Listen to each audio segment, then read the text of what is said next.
Flores ban already, lads. Game number 2 here in stage 2 of the BR6, and he is already gone.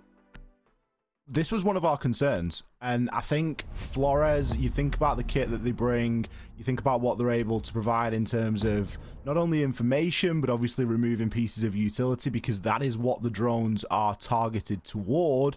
You think about Pixel Spot, notorious as a defender sort of power position, a defender play that they're going to try and make, where they're going to hold on to Pixel, lock off the entirety of Piano, and really cause some problems. Couple of drones that get thrown in, whether it be from, you know, South Rappel, or whether it be from inside, you know, down New Hatch, down Red Hatch, wherever it might be. There's a lot of places that you can get to that Pixel Spot in a with very short distance traveled. That would be perfect for something like Flores' drone, and being able to remove those shields and that utility, it's going to be quite key. So no real surprise to me to see that banned. The interesting thing that this does do, though, is it frees things up, because if we're going to be now dealing with a lot of Flores bans, it then opens the gate for things like your Maverick or your Thatcher to make it on through. And I'm very interested to see how this is going to play out here on Kitchen, which is the first site they've decided to come to.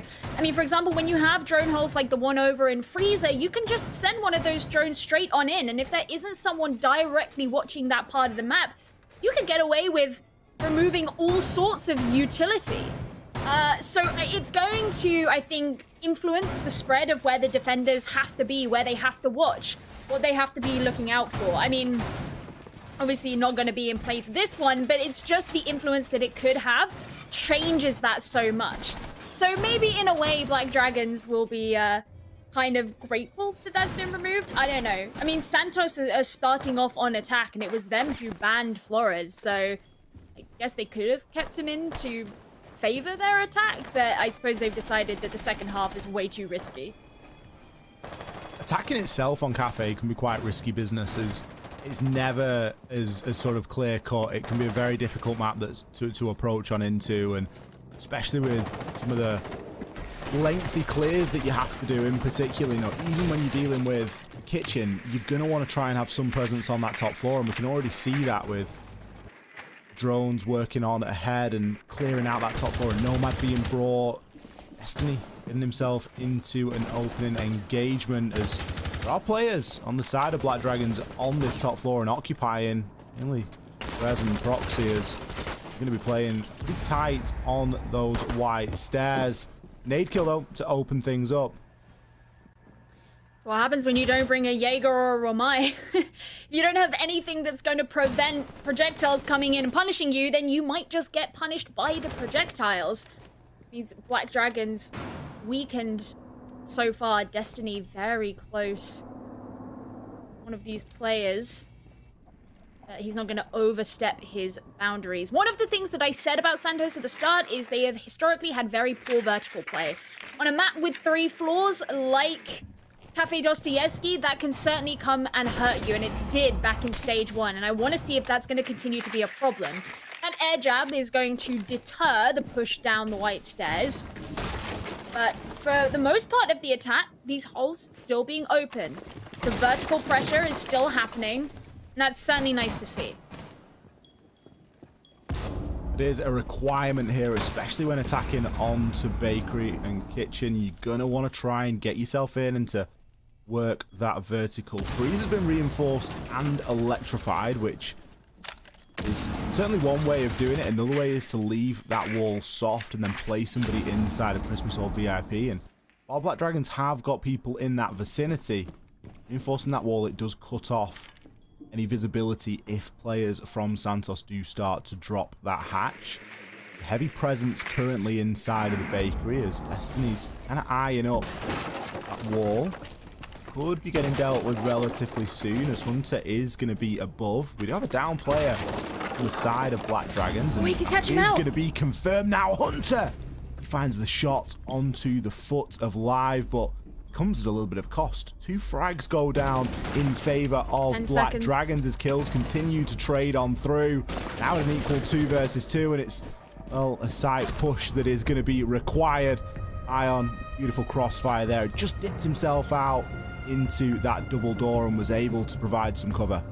That's the pain when you struggle with things like vertical pressure, is that even if you get those early advantages, you can secure the kills that put you in a man advantage. If you are left with just 10 seconds at the end to actually execute onto the site and you don't have the direct information as to where your enemies are, you can still end up losing. So Black Dragons, all they had to do was swing at the exact right time, and those players remaining from Santos would get killed, the time would run out, and the defenders take the first round. Kind of painful there if you're Santos, and it was clear that they were really investing in that vertical pressure because there was absolutely none being put onto the bakery, for example. You know, we had Perez, who was playing on the Kaid, just able to walk freely in through bakery, hold small bake, hold down towards Harry Potter, hold down towards Boots, because no one from the attacking team was pressuring that. That's not necessarily something that's wrong. It just means that if you are going to invest in a strategy that ignores that part of the map, you need to make sure that you can do it in a swift enough time. But now this time Black Dragons have decided to defend up on the top floor. They've changed a lot of their defensive lineup. This time we do have some projectile protection in the form of Jaeger, and I think if you did decide to not bring a Jaeger on this floor, I would have a lot of question marks for you, because the chances are there's going to be utility that needs to be protected a lot more than people. Especially when 4 grenades are being brought by Santos, the Sledge and the Iana. Both bringing 2 apiece. See nade kills and throwables in general just be so prevalent, especially on this top floor. It is enough to warrant bringing both a Jaeger and a Wamai when available, but of course in this instance, with the Wamai being banned, you are left with arguably the inferior option in some people's eyes in that Jaeger. Those ADSs are very easy to burn, and really you need both to effectively keep control. Some off angles being held here. Resets is going to be playing on Pixel. It's got a deployable shield and potentially an ADS, but that shield is being pinged out, as it's usually a first tick in a box that you want to get as an attacker. Wonder if they've been able to keep tabs on where these defenders have moved. They do still have at least 1 drone over in Piano, which is where they originally saw Potoxi, but they have, of course, moved since then. Rise sending in the flashes. He'll remove the... I think that was the Yokai drone that he got rid of, but Resets is still just peeking out with the other one, providing that information over to the rest of his team. STK has dropped and is going to deploy the Gon 6 to make their way on through now. Of course, can jump in the Gemini and gather a little bit of intel, but there are going to be some mute jammers that are going to be stopping information from being gathered so freely. Hunter will be able to continue on in for the time being and maybe net himself a nice little frag here. Does toss the nade on through, but unsure if it has landed on his mark. I think the full hit points on the side of Black Dragons would indicate not, but STK looking to try and double down as well. The ADSs are going to be saving. Still a lot of information and a lot of utility to discover here.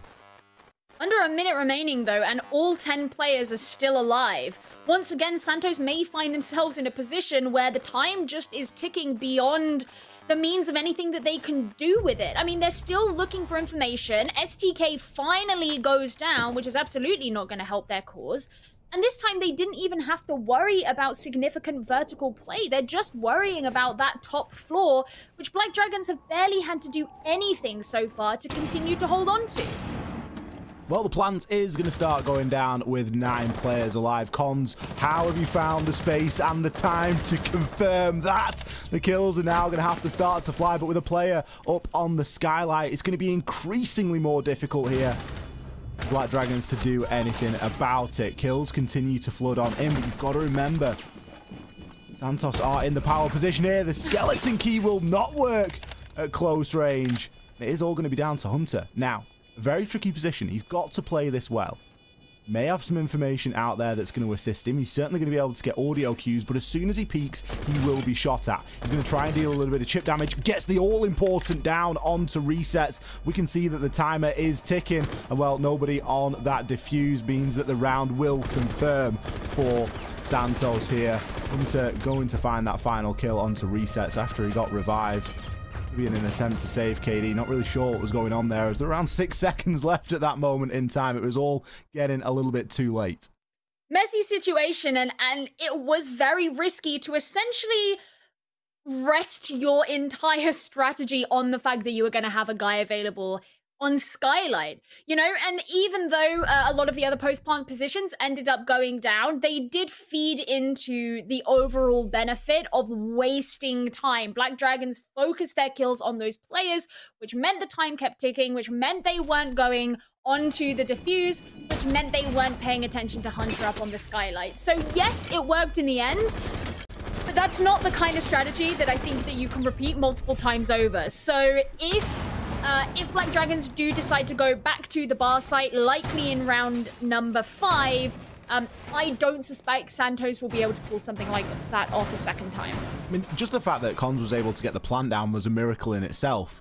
Sure, you got a guy holding it on Skylight, and whilst it isn't easy, it is doable, depending, of course, on the plant spot. It was planted perfectly for that kind of a post.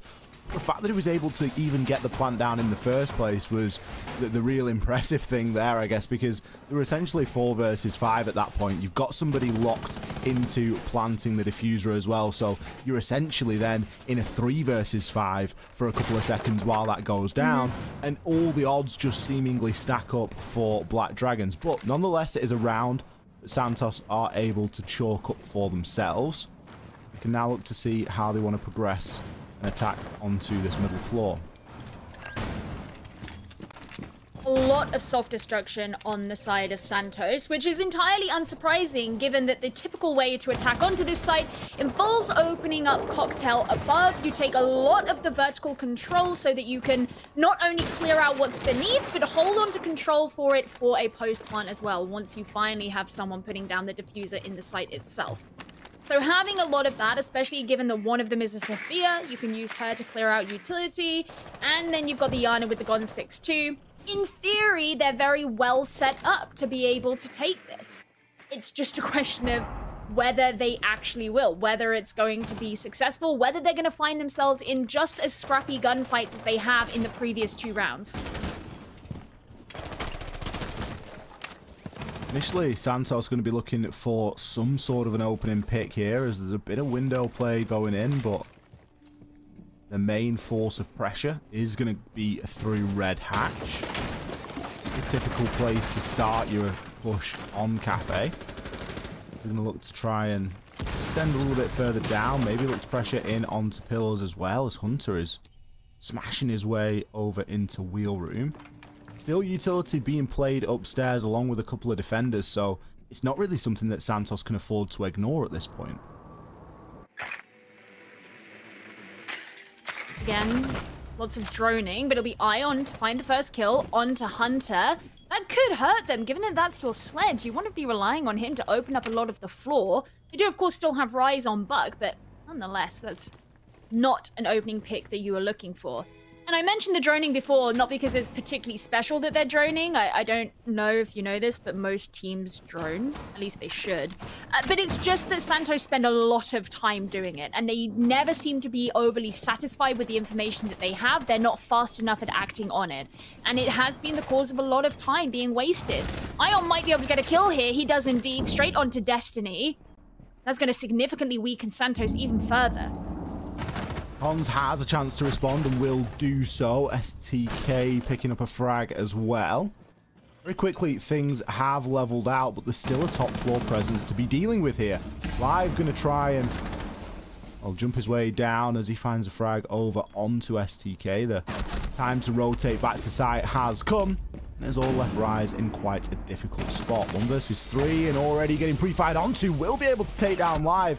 Arguably one of the more difficult frags he's going to have to try and get the skeleton key at close range again. This time, he can make it work. He's got 1 second. Pre-fire through the wall. No, doesn't have enough time. Black Dragon's going to win it out there by the skin of the teeth. Ollie, I am seeing a pattern here. And the pattern is time. It passes.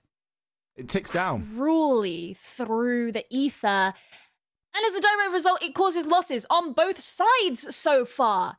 I would love to get to a round where time is not the reason for one of these teams losing, because it's frustrating to see. Because what ends up happening is, even though you can see what's going on in these teams' minds in the early half of the round, you know, they're thinking about where they want the information to come from. They're setting up their positions. They're trying to preemptively imagine where these players are going to be approaching in from. The problem is because they're not acting fast enough, it doesn't matter how much they try to set themselves up in the first half of the round, because as soon as it gets to the second, they are forced into very aggressive engagements because they simply have no other choice. If they continue to move at the same pace that they have been previously, they're never even going to reach the site. So that's why we're seeing these really messy gunfights that are going both ways. It's very scrappy. It's not necessarily a comment on these players not being good in gunfights. It's a comment on these players being pressured by the mounting force of time itself. I mean, you've gone with the mountain force of time itself, and it sounds very dramatic. Yeah, I'm going to hit it from a slightly different angle and go, well, I'll be honest, I don't think that we really saw Santos all pulling in the same direction there. And it is kind of the same thing, right? Santos ran out of time there because they were trying to do everything at the same time. They were trying to take top floor. They were trying to push through into dining room. That's where Hunter died. They were just trying to tick every box at the same time, and there wasn't enough pencils to go around. They needed to just play a little bit more together, have that cohesive top floor clear, deal with those players like Live, who then come in to get a really important kill in the later part of the round, and just take a step back from it and start from the top. That's the best way really to approach Cafe, and it's the way we see it most commonly approached, is that you've just got to start from the top. I personally prefer the mounting force of time itself, but sure, whatever, we're entitled to our opinions. Now that Black Dragons have decided to come back to Bar, this is where we're going to have to see Santos essentially be forced into a different strategy to what they did back in round 2. You know, I said they can't rely on playing on the skylight. They can't rely for that really risky plant because Black Dragons will see straight through it. So they're going to have to be more assertive. And Destiny's opening kill onto Ion suggests that maybe that's the way it's going to go. Quite possibly. It's a big opening frag. It's going to remove a C4 at the least. Of course, pretty handy gun in the Vector. See if it is going to be a difference maker here. Black Dragon's really looking to play around his deployable shields as they brought the Goyo and a spare on the Echo. So there's going to be tough locations to try and crack here for Santos. Remember previously when we saw this site, we did see Santos plant when there were 9 players left alive and just look to try and hold it from the skylight. They could try and do the same again here, but doubt that they're going to get given the same real estate by Black Dragons. Already we can see a Yokai drone just rotating back in just to provide a little bit more information. I like the long angle that Patoxy is holding as well, especially set up with this crossfire from resets. It's going to make it very hard for Santos to move their way on. Although now he's not holding it, maybe it's a potential opening.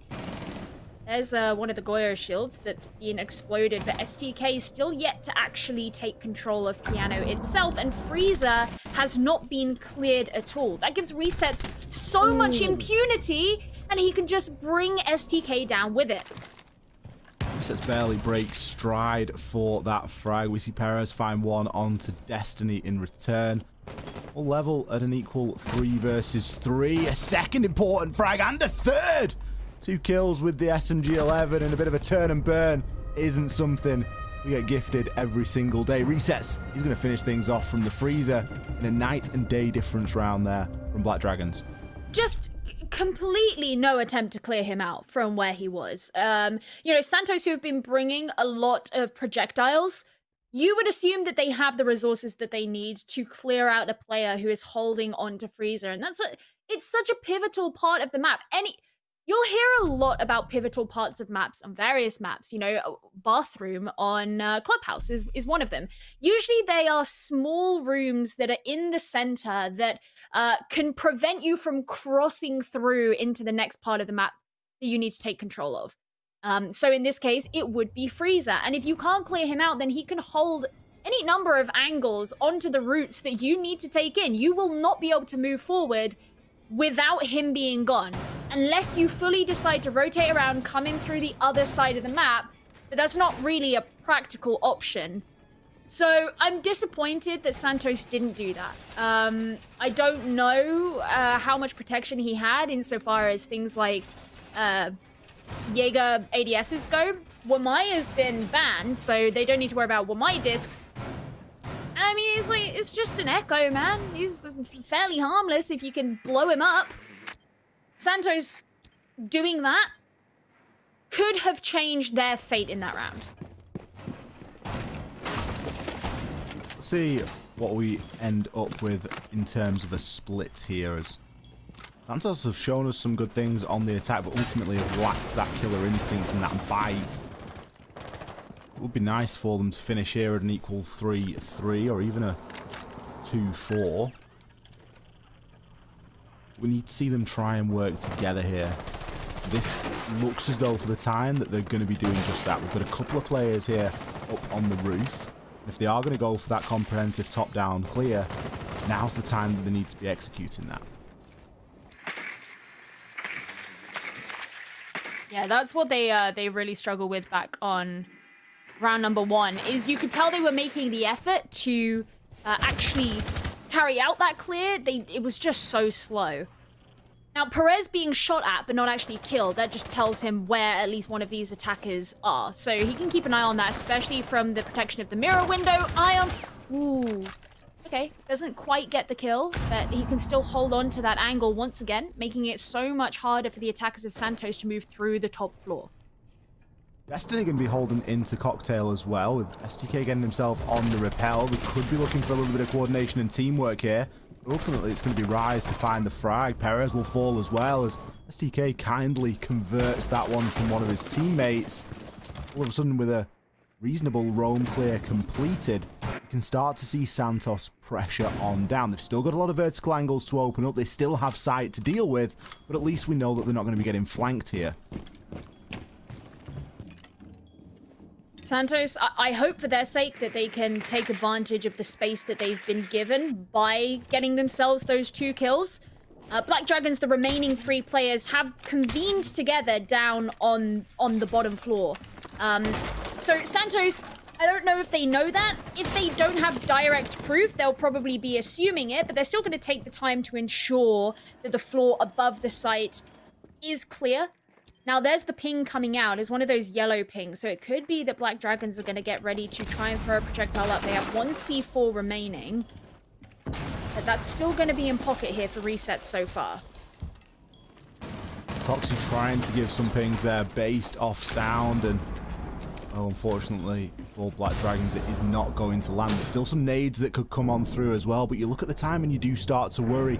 Freezer hatch drop is going to be the order of the day. Well, the diffuser in the hands of Cons. Can he get it down? Can he make this one stick? Certainly looks as though he might. It is a 5 versus 2 resets.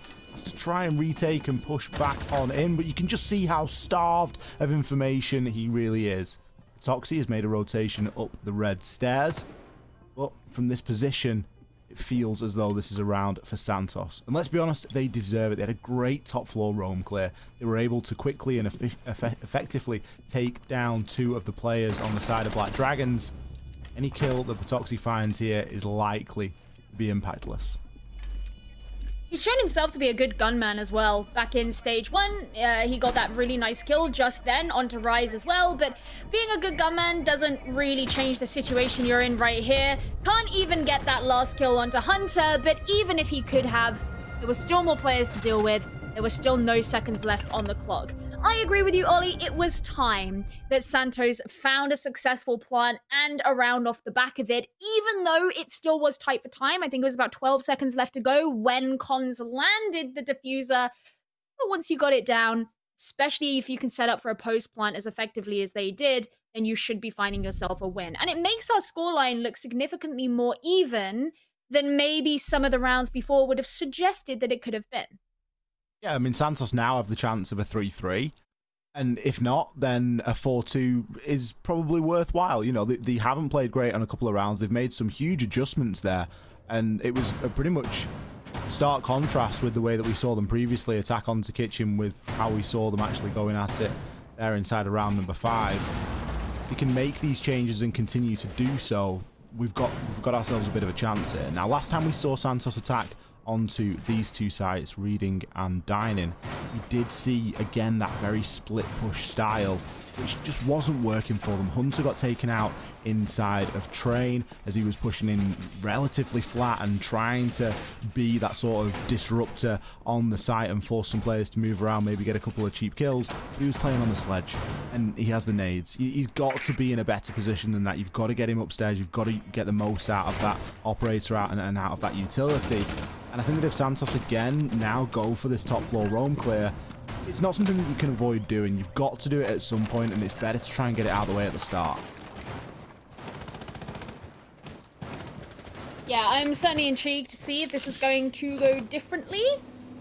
Bringing a thermite along this time, which is an interesting choice. You don't see thermite a ton on Cafe Dostoevsky. Smoke grenade, potentially. Yeah, I would assume it's something like that. I can't think of any reinforced walls that would be a huge thing unless you're going to go for the Reading reinforced wall. But other than that, nothing that I can specifically think, oh yeah, I would need a thermite for this. But the smoke grenade's certainly useful. I mean, that's why we are seeing him get played a lot more, and Ace has sort of fallen out of favor as time has gone on. It could help them with a drop down into laundry. Yeah, potentially. I mean, at this point, if you're just looking for smokes, bring a Jackal or bring a Dokkaebi.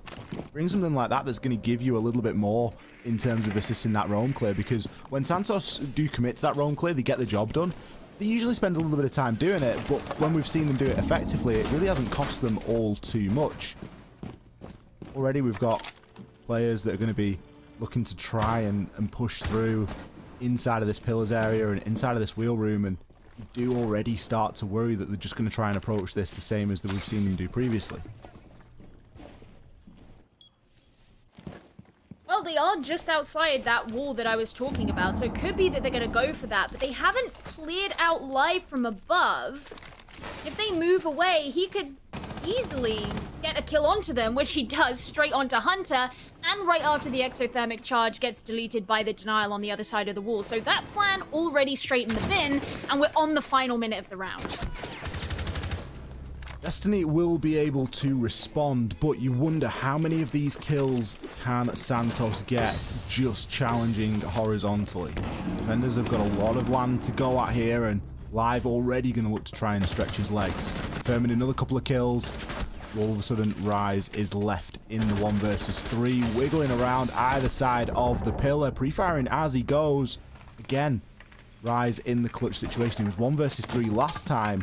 Well, now he's got a hell of a lot less health than he did previously. Smoke canister going to cut off the push for now. The diffuser being cold over inside of Dining. It's unlikely that that is really going to be too much of a factor here. Instead, he's just going to be left to try and slow walk his way on through, but he's got 2 angles to check and doesn't know which to go for first. Perez can find the final frag with the SMG-11. He's already proved himself with that gun earlier on. Well, that is going to be a good 4-2 split for Black Dragons. We did discuss there was the potential for them to get the 3-3, of course, had they won that round, but a 4-2 is not too bad, considering the fact that you're playing on Cafe Dostoevsky, you were on the attacking half. So I wouldn't worry too much if I was Santos. This is really the half where you're going to be given the advantage, and going back to their bans they went for, they don't need to worry about a Flores being played against them. So they've set the attack of Black Dragons up for a way that they would personally like it to be and what they find easier to deal with, what they don't want to have to face.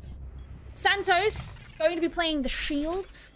Seen some clash he brought out, and I think if I remember correctly, it was Santos who did lean into the shields a little bit more at the end of stage 2, at the end of stage 1, sorry, not stage 2. We haven't got to the end of stage 2 yet.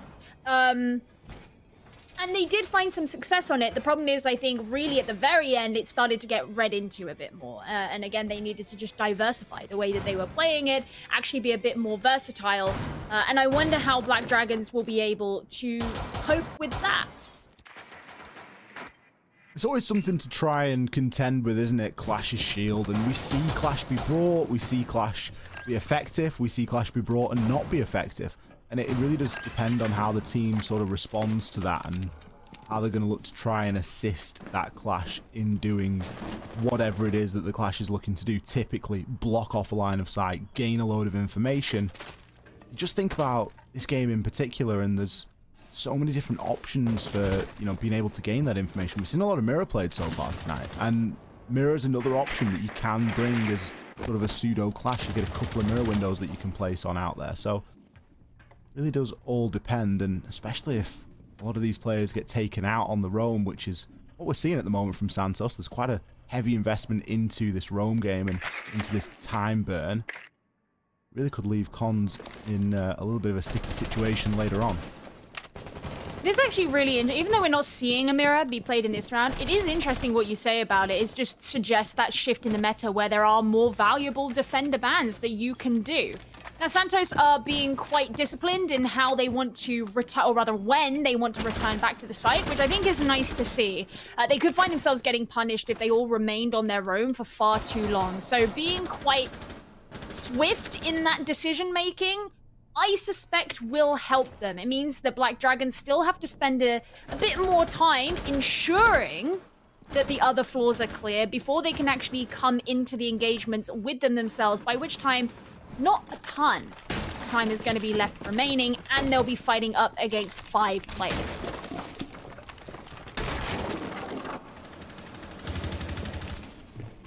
I am going to be looking to try and open up a couple of vertical lines of sight here as well. Hunter has made his way back down to the bakery. Now, I kind of like how we've got Santos playing this. They have lost, or either opened up or lost, the hatch that leads down in from dining. But playing the Clash in that location and keeping an eye on Freezer from Wedding or VIP, it makes it very easy to get the read on when these players drop, and you can be in a position to really do something about it. It's a position that we often see played by a Smoke. In this case, it's going to be Rise that is going to be adopting that spot. And Cons is essentially there just to say when somebody is dropped. Now the drops come in, and we're going to start to see players move into position. Rise already finding himself a kill. Reset's left desperately to try and throw out some grenades, but some great vertical angles coming in here from Black Dragons. Resets eventually will fall, though, as this roam game hasn't been dealt with the players being allowed to rotate back down onto site. It's just meant there have been too many guns pointed in the right direction. Toxie, nightmare position. 1 versus 3 when there's a Clash on the board. No thanks. Rise, he's going to find the final frag. Santos come out swinging in round number 1. I appreciate the Clash kill onto Live. That was nice to see. Always good. It was the exact problem that I predicted could be there for Black Dragons because of the discipline with which Santos managed their rotate back onto the site. It meant that they had to jump down into the jaws of the beast if they were to make an execute. It's not like they could gradually pick people off of the site and weaken the enemy that they had to face. They just had to make a jump in, and there were 20 seconds remaining at the time at which they did decide to do that. So their options were sincerely limited.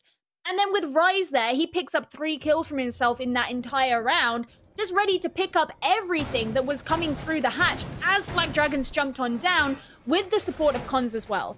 I said, was that Clash play, was the shield play from Santos going to be enough in a similar way to how it turned out to help them along towards the latter half of stage 1? The answer in that case was yes. And I really like that they're not going back to Clash for this round, because what that suggests to me is they don't feel like they have to rely on it. It just shows that specific use case, and that's exactly what they wanted to use Clash for. It was solely for that freezer hatch, and it worked. And that was the big reason why they were able to win that round, because when the push came through and because of how much time had been wasted and because of the fact that Santos were able to get themselves back down onto site, it made it extremely difficult then for Black Dragons to get something going. Now, they're defending the top floor. Clash is good on the top floor, but it isn't by no means required. You're going to see some opening aggression there as well, which arguably isn't required either, but something going to be resets that suffers. STK put a couple of points of damage down onto him. Both players are going to get away with the lives.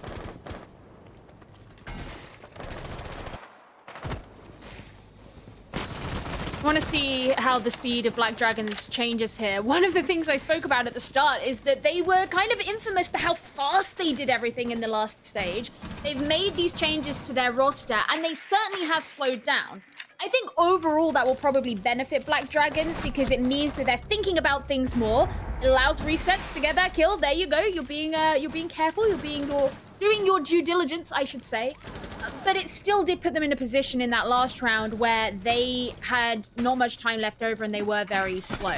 Maybe it's a case of getting really comfortable with each other because Perez especially is brand new to this roster. Resets played with them in the Copa do Brazil. So they're still getting used to one another, and maybe that will change and improve as time goes on. I mean, look, Perez, he's finding himself pretty comfortable as it stands, Ollie. You can't just seem to find one kill, can he, Gio? Usually he finds them in pairs and make it triples. Last time we saw him get a couple, it ended up in being a triple kill, and well, now it looks no different. Cons, big aggression making that run out, but it is but a drop in a very big ocean that is currently dominated by Black Dragons. There you go, that was nice. No problem with time. They seemed to know what they were doing. They set themselves up positionally a lot better. They were gathering information. This is what I was hoping to see from Black Dragons, where you have that nice middle ground. And as I was talking about, you know, you have these brand new players. Resets is relatively new, came from their academy team. Perez is brand new to the team, but still being able to set up plays like that certainly sets a precedent for things going forward that needs to be good. Now, one of the ways you can think about it is Santos didn't do that great in the BR6 last stage, and they haven't changed anything. So ideally, you want to be beating them at quite a substantial scoreline. If Black Dragons win the next 2 rounds, then great, 7-3, I would say that that's a success. But Santos certainly have been playing in a way that suggests that they could make that far more even. And if you're Black Dragons, you're looking to gain such massive improvements on what happened in the last stage, I don't think you'd be satisfied with that. There's definitely potential Santos to continue to pick up a couple of rounds here, but I guess the rounds that haven't been too close, there's been sort of glaring holes in Santos's attack or defense, whichever it might be, and Black Dragons kind of look like that team that are on the cusp of just being able to turn it on and be able to consistently come away with these nice clean rounds. They've got to try and find that in themselves and in their play style. Resets has just taken an extra second to get himself on in, as there was a bit of aggression shown earlier. So much so that we're actually getting an air jab placed there on side of Bakery. Double door, that's real belt and braces stuff. I mean, they've gone to mining, so the first time that we've seen this site played today. And Rise can just pass on this information as to where these players on Rappel are, hoping that the rest of his team can use that to their advantage. And if they are still on Rappel, then maybe you would expect them to run out from Bakery and catch them off. So it kind of doesn't surprise me that they want to place an air jab there, knowing that that's where the site is and how close proximity they are. STK, is he going to get himself into an engagement here with Perez? Shots are exchanged. It's enough to force STK to push on down. Rise is going to be underneath with the heartbeat scanner. Going to be able to feed that information on through. 3 C4s on the side of Santos as well, so he can likely ping out locations and his teammates try and work off the back of that intel as well. Perez going quite aggressive here. He's going to be getting himself down those white stairs. There is a push manifesting itself from the wheel room and red stairs side of things. At the moment, we're caught in a little bit of a deadlock. SDK is being very cautious. I don't know if he knows the Potoxi is up at the top of the stairs right now, but as this drone comes down, he's going to ping out the information, and STK does finally remove the drone. So that should make Black Dragons a bit more blind going down these stairs if he is looking to still push, because they do have to make this swarm in from the sides of the site. And once again, we're in that final minute. There is the pressure. Regularly, we've seen a lot of players be alive as we enter this final minute. Destiny be able to finally take down Perez as that top floor push has paid off. To back with a kill as well, so the advantage firmly in Santos' favour at this moment in time. C4 being prepped on white stairs. Ion left desperately trying to find something with some vertical angles that have been made, but it is not going to be enough. 2 quick kills, however, will be as that levels things back 3-3. The diffuser in the hands of Live, and that will now be going down. Players on Santos are relatively off-site, but the Alder at close range for Cons. Going to net the final 2. Santos hold on. They stave off Black Dragons off of that match point. I'll be honest, I actually really like the way that Santos set up that defense. Not even that it was necessarily particularly special, but it's like I was talking about before. They had the pulse, which makes it a lot more dangerous to be repelling on the side of the site of mining, but also the way they set up things like the Melusi Banshees over towards reading. Yeah, sure, it makes it hard for the attackers to walk in, but you've got a defender present on the brown stairs, so as soon as they know that utility is being removed, that defender can just pop straight up, get the kill, which we did see happen. Same thing over at the fireplace wall. It makes white stairs very difficult to take for the attackers, because as soon as you drone down it, the defenders know about it. The fireplace wall is soft. They can act on it. You can't just push straight down, because you're probably going to be caught out. So even though it wasn't necessarily game-breaking and it wasn't something super new and changes the entire meta or particularly special, it was done well. And at every angle at which Black Dragons tried to approach the site, they found an obstacle that led Santos to that win. And I thought it was very good. Certainly in with a chance of leveling it all up at 5 apiece here. Santos finding maybe a little bit more success here on the defense than they did on the attack, which wouldn't really be too unusual if we are thinking about how this map of Cafe typically goes. Rise, is he prepping for a little bit of a spawn peak? Looks like he's just prepping the run out at the moment, or at least giving himself the opportunity for Sound to travel through a little bit nicer. A couple of shots into the barricade, and particularly if you break the glass of the windows, it's going to give you a lot more information as to who's getting on repel, where that repelled player is going to be. Live's going to be getting these hatches open on this top floor. Black Dragons typically going for this top-down approach, as we all know how important these vertical angles can be. As you say, you know, not only did Santos prevent Black Dragons from meeting their match point, but they get ever closer to evening things out. So there is that extra pressure on Black Dragons from that respect as well. Now, maybe they'll find it easier attacking here onto the reading site because it's a more classically visited site for teams who choose to go to Cafe Dostoyevsky. The nade isn't going to find anyone, but there may have been some utility over at that side of the map that we didn't get to see that it got rid of, potentially a Melusi Banshee. I mean, Santos have decided to bring the Melusi and the Pulse together again. They'll be used slightly differently, though. That Pulse is still going to be down below, I would imagine, alerting any of the defenders to when the attackers are above.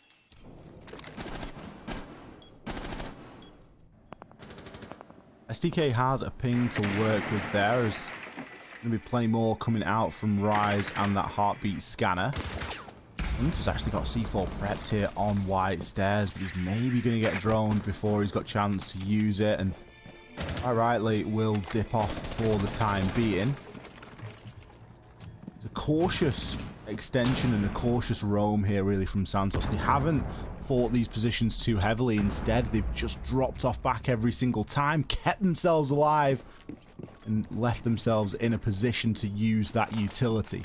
Netting themselves a C4 kill over onto Live. Going to do something as we enter these final 50 seconds. Ion will respond. Destiny on a rotation up brown stairs. Still, with the fact that no real kills were gained for the attackers, they've got to find them now as they push on into sight, and Ion will be able to do so. Perez looking to try and confirm that diffuser. Ion's actually on for a triple kill. Someone needs to try and shut him down before he aces the lot of you. Instead, he's going to have to settle for a quad kill. Perez, he got the plant and the final frag. All that enough to put Black Dragons onto a match point. Yeah, they finally got there, even though round 9 didn't go the way that they wanted. It all comes comes back to where they want it to be. Now, okay, I guess Santos are going to go to bar. I was about to say, I wonder where it is they're thinking of visiting, because this is an interesting one, because Santos had the option to go back to kitchen, which they won on round 7, but have chosen not to. They lost it. They lost bar on round 8, but have decided that that is where they would like to go. So I would argue that this is something of a risk. Santos, you would assume, have something special planned as a result of this, given that they're not going to the site that served them so much better. Maybe it's because they know that in order to do kitchen, they would have to bring the Clash back out. Maybe they're expecting Black Dragons would be better at adapting. They would be able to overcome the Clash, bring operators and utility that would specifically deal with her, and then they would be far weakened and more likely to give up the site. Whereas this one, perhaps they feel more practiced on it with lots of different options and different strategies, and they can bring something new and something different out. Quite possibly, I think if Black Dragons were faced with that again, they would probably just play in toward Bakery a little bit more heavily and just try and run Santos a little bit more ragged there with that Clash pick and then pay for it. So this top 4 is going to be the chosen location. Early information attempting to be gathered here. It really is difficult round for Santos to try and approach. They haven't had the best of time here on Cafe, and kind of wonder how we ended up here as a map choice for them, given that they do tend to struggle with some of that vertical play. But then on the side of the defense, some of their roaming has been extremely disciplined, Gio. Well, they're going to have to hope that it continues to be in this round. I say hope as if it's out of their hands. This is entirely within their own control as to whether or not they're going to be able to have a solid roam. Looking like Black Dragons preparing to come in through Skylight. There's the nade down into Backstore. Really nice kill onto Destiny. Just took but a second alive to secure that one. This looks very controlled so far from Black Dragons. They're ensuring that those key areas on the map are being emptied and executed onto. With STK the next one to fall, Black Dragons already find themselves in a 5 versus 3. Big advantage, and it's already forcing Cons not only out of position, but forcing him to use some of his utility as well as he continually gets pressured. Hunter eventually will find some sort of a response and cause a nade kill over onto Live, with the downed player dropping the nade, and well, that's exactly really what Santos needed. It puts them in the Ascension, it gives them that man advantage. They've now got to try and work with it. Ion has been able to recover the diffuser, and you don't have a good idea of where a couple of these players are. Looking to push his way on in, but a bit of a lack of utility at this point. No hard breach remaining. You can see the X-Kairos pellets are sadly undetonated on that freezer wall. Toxic Babe gas going to cut off these white stairs as Ion looks to try and push on through as well. No nades in pocket means he's going to have to try and find these as straight out and out kills. Well, with both players pushing from relatively the same direction, as soon as Santos get the heads up on this, it's going to be very easy to try and shut them down. Ion eventually going to try and change tack, maybe push on in through the freezer. A really important kill there over onto Hunter. Didn't really have too much business grabbing onto that one. Patoxi's going to win his one as well. And it puts Cons in an increasingly more pressurized situation. The plant now going down. Can he hit his shots? Finds the first. Needs to aggress on up. Hits the second. SMG11 and Cons making it happen there. Oh my god, at every point in that round, it felt like the turns were tabling, Ollie. You know, Black Dragons looked very strong at the start, then suddenly they only had 2 guys left, and Cons at the end. Super pressurizing. He was ready there with the shotgun just in case they were going to round the corner. You've got to rely on the SMG11, but every single player who's choosing to play with the SMG11, you know that they can handle that beast. And he did. Especially when he got the first kill out of the 2 of them. That's the point at which you know it's fine, because his second victim was not exactly in a particularly threatening position. And Black Dragons are going to feel frustrated about the fact they have not yet locked out this game. And going back a couple of rounds ago where I said that if you're Black Dragons, you've made roster changes, you're changing your playstyle, you're going for something very new, You want to be beating one of these bottom of the league table teams quite decisively, especially a team like Santos who hasn't changed their roster.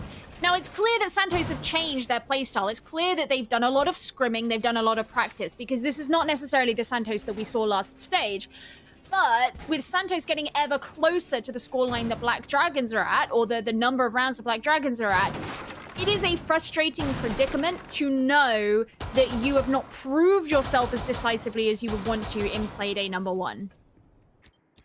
And that's it. If you're going to make changes, you want to come out of the gate and show that those changes have not only worked, but they are making you a better side. And at the minute, we're seeing the changes come through, and we're seeing differences inside of Black Dragon's playstyle, but it isn't as much. It isn't as much teamwork as you would sort of like to see. And obviously that's going to sort of be something that comes with a lot of time, and you're going to have to play together to develop that sort of synergy. In terms of sheer fragging potential, we've got it. You know, Resets and Perez, they've come in as the two young gunners. They've got 20 kills between them at the moment, so there's no doubting that ability. It's all going to be about, can they pull together in the same direction to close out this game. Now, we kind of theory crafted, Gio, that if we did see Kitchen again as a site and we did see Clash being brought, that Black Dragons would instead heavily focus on the bakery, and that seems to be what's happening here. Oh yeah, I was going to say the same thing. Straight away, you can tell the Black Dragons are going for something very different. Not feeding themselves into the machine of the freezer hatch drop, instead coming in from the west side of the map. And you saw them opening up the bakery wall. They've already done the prep wall with the Hibana pellets, but what it means is those angles can be held by the attackers from both of those sections. It makes it much harder for the Clash to hold on to one. You can't protect both lines of sight in one go. And income through the drones as well. And as a Clash, you can't really do anything about those either, because you would have to put down your shield in order to actually shoot them. Coupled with the vertical angle that Hunter's holding it, it does make it quite a difficult spot to try and push on into, but Destiny's going to be able to find that opener. Takes down Ion, the vertical angle's paying off as well, as player has just passed underneath Hunter, but he has got a line of sight. It's that horrible situation where you're trying to shoot your own toes off. Eventually, he will find the correct angle. Destiny is going to be down for the time being, but this vertical pressure is just too much, and Black Dragons haven't given it enough attention at all. Patoxy now in a 1 versus 3 quickly makes it that, as it was a 1 versus 4 at the start. Location is going to be known, and again, 1vx, and one of them's a Clash. Not a nice predicament to be in. Hunter, he's going to find the final frag, rotates himself down brown stairs after doing a lot of work upstairs inside a train. We get one round closer to an OT. This is OT. That's a 6-6, my dude. Let's get it. We're in overtime. This is the game that we thought game number 1 was going to be, by the way. Oh, absolutely. We've made up for it. We sent a message out. We sent a message to Black Dragons Santos and said, look, you know, game 1, it was a bit quick. We need to go a bit. We need a bit more distance. We need a bit more time filled inside of this game. And they've gone, yeah, you know what? Say less. I'll be honest. You know, even if Black Dragons have not always played the best, and I'm talking about this iteration of Black Dragons, of course, not back like pre-NIP Black Dragons or whatever. Even though this Black Dragons have not always played the best, they always bring out some of the most entertaining games. It's true. Like, you always know you're going to have fun watching a game that Black Dragons are in. And Santos are holding on. They are not going to go down without a fight. And at this point, we don't even know if they're going to go down at all. Well, I think that's the big thing, isn't it? Often when you see teams gain that momentum and get themselves into an overtime, provided that Santos can continue to do so. And I think maybe the biggest talking point here is that they've got on defense first. Like, that's going to be pretty massive for them. Their attacks weren't great. They came out 4-2.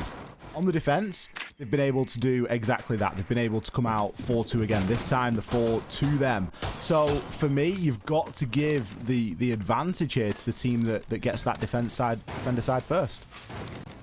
It's just so interesting to me that Black Dragons know that Santos are very likely going to be coming here. I mean, by this point, they will have droned it out, of course. They'll know what the site is. But when in the operator pick phase, for example, Santos start on defense. Okay, well, where are they going to go? Probably kitchen. They've done the best there. So why aren't you bringing something that's going to make it easier to push? Like, you've got a Zephyr, sure, but like, where's your Ying, for example? A Ying could have been an answer to actually making a Freezer hatch drop work. I'm just not sure they've brought enough to make up for the issues that they've had against this clash. Let's see if they're able to find any responses here. Something that hurt them significantly in the last round was Hunter. Player that we're getting to see on our screens briefly for a moment there, as he was upstairs holding a line of sight in toward that prep room.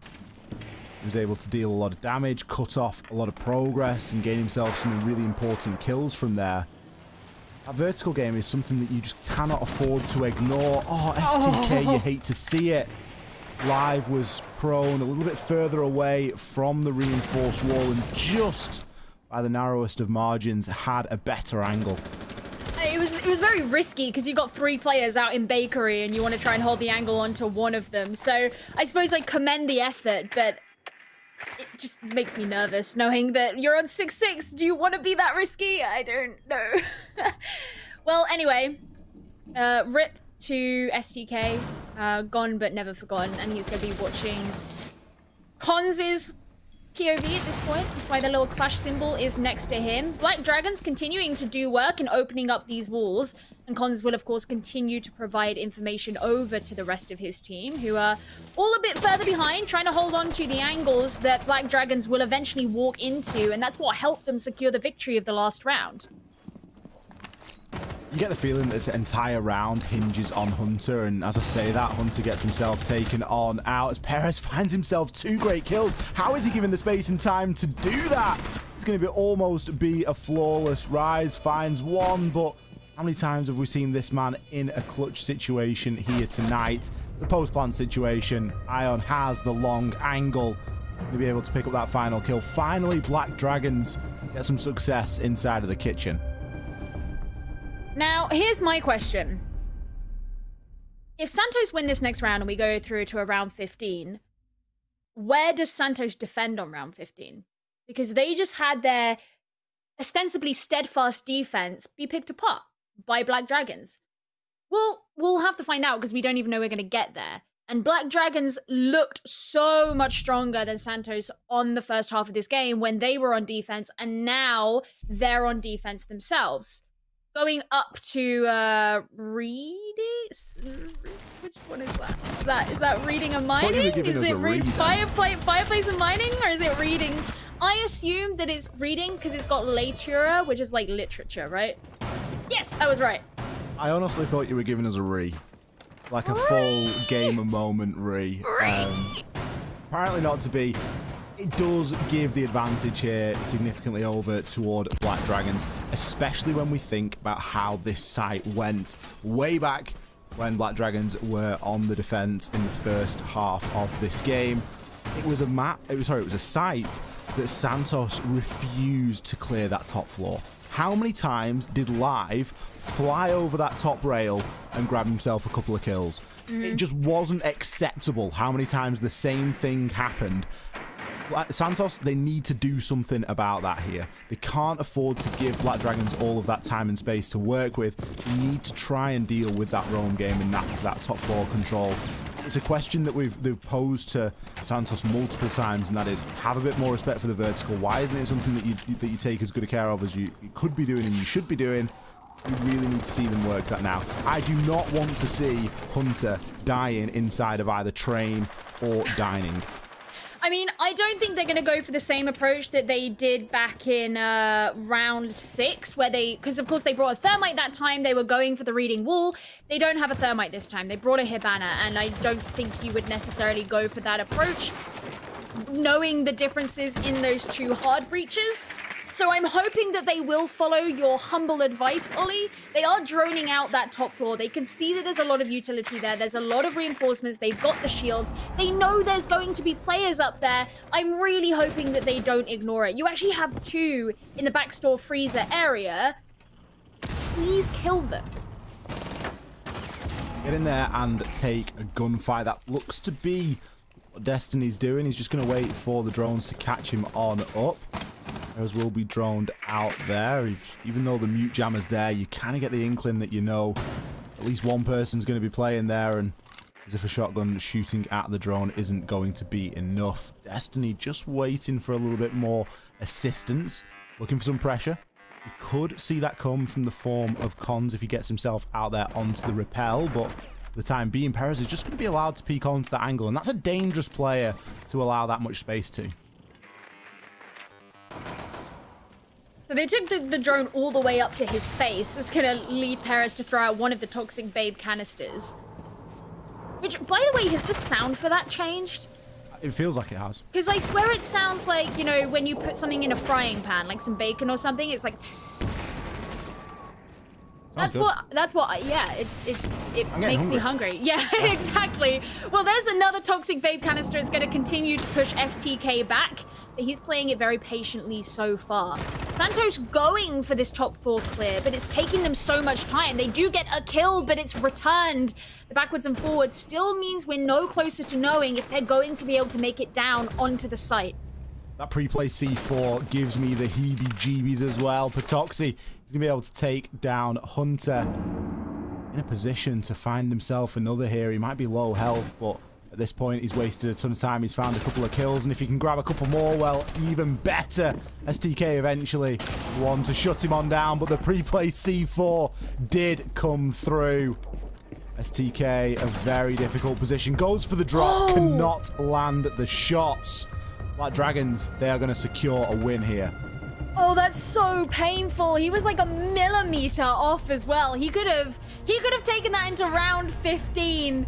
But regardless, Black Dragons, they finally take the win in overtime. Not what they were looking for, but it's still a win on playday number 1 nonetheless. That was a battle and a half. Not quite what I was expecting, I'll be totally honest, Ollie, but I think one of the things